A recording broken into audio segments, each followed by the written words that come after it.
Scooty নিয়ে এসে বেরিয়ে চলে গেল।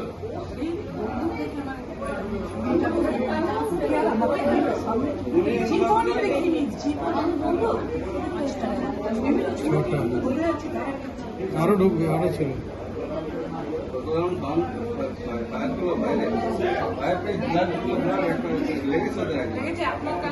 কম্পিউটারে করে দিয়েছে।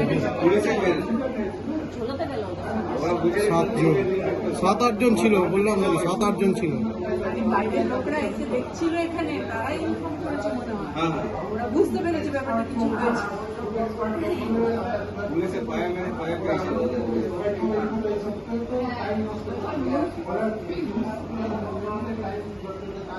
এখানে ঢোকার পরে ব্যাগ করে